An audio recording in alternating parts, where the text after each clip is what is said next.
Student's Book, page 4. 1. Swan Island. Hugo, Charlie and Jack lived with their parents next to a large lake. Hugo and Jack were boys, of course, but Charlie was a girl. Her real name was Charlotte, but the family usually called her Charlie or Lottie, because those names were shorter. The children lived in the countryside, so there were no cinemas or exciting skate parks near their home, and there were no concerts or festivals or restaurants to go to. But the 3 children didn't mind, because they all loved sailing. Their father taught them to swim and sail when they were very young.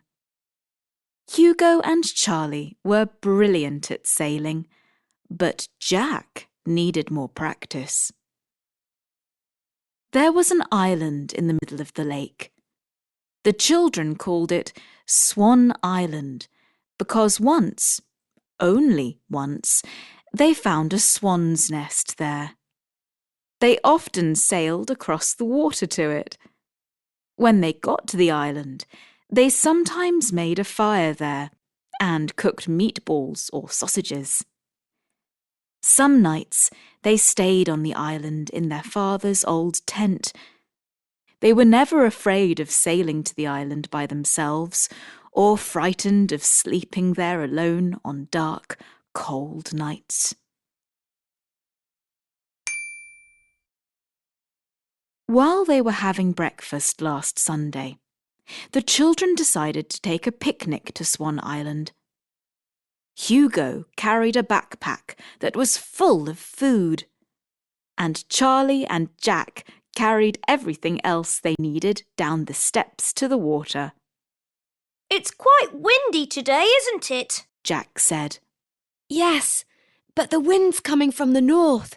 It's okay," Charlie whispered to Jack. Jack was the youngest, and Charlie liked looking after him. She didn't want him to worry about anything or think that a storm might come. The children took off their shoes and threw them into the boat. Then they carefully put the backpack on one of the seats and pushed the boat into the water. When the water came up to their knees, they jumped in. They pulled up the sails, which soon filled with wind, and sailed towards the island. 2 bluebirds flew over their heads and disappeared around a corner in the lake. "That's unusual," thought Hugo, but he didn't say anything. Then something more unusual happened. The wind changed. It began to come from the west and suddenly got very strong. Hugo said, "Sit on the other side of the boat. Quickly!" Charlie did, but Jack didn't, and he fell into the water.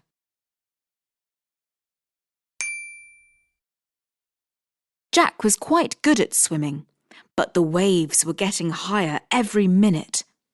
"Come on, Jack! Swim to the boat! You can do it!" Charlie shouted. Jack tried and tried, but Hugo could see that his younger brother was getting tired. He looked at Charlie. "I don't want my sister to be alone in the boat," he thought. But...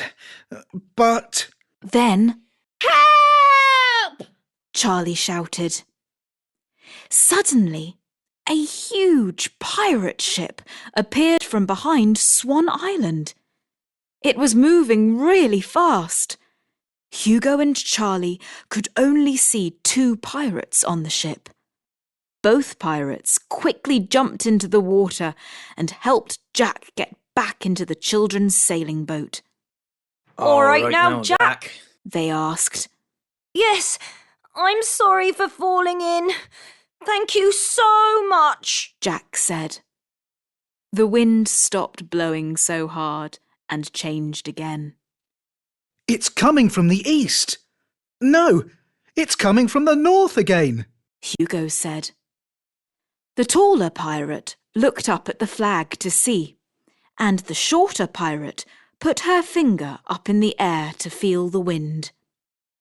Yep, you're right, Hugo, they said together. Hugo wanted to ask the two pirates lots of questions. How did they sail their ship to their lake? The sea was 200 kilometres away. Where were the other pirates? The ship was too big for only 2 people to sail. And how did the pirates know their names? But Hugo kept quiet. We're going to have a picnic on Swan Island, Charlie said. Would you like to eat with us? Sure, Charlie, the shorter pirate said. We can bring our food as well. The pirates' food was different from the children's. They brought fat black olives and green limes and dry biscuits, but everyone enjoyed the picnic. While they were eating, the pirates taught them pirate songs and told the children some scary pirate stories. They all laughed and laughed. When it began to get dark, the taller pirate stood up, smiled. Some of his teeth were missing, and said, We have to go now, but remember, when the wind suddenly changes and comes from the west, strange things can happen. The pirates got into the children's boat, and because there was no wind now, Hugo started the engine. He took the pirates back to their ship, then returned to the island. Quick, he said to Charlie and Jack. Let's run up to the top of the hill to see where they go. The 3 children ran up and up the path, through the trees to get to the top of Swan Island Hill. Then they looked north, south, east and west, but they couldn't see the ship anywhere. It disappeared, Charlie said. Yes, and I didn't ask my questions, Hugo said. Perhaps one day we can have some more fun with them, Jack said. Perhaps, Hugo said quietly. And each time after that day, when Hugo sailed to Swan Island, as a boy and as a man, he hoped to meet the pirates again, but he never did.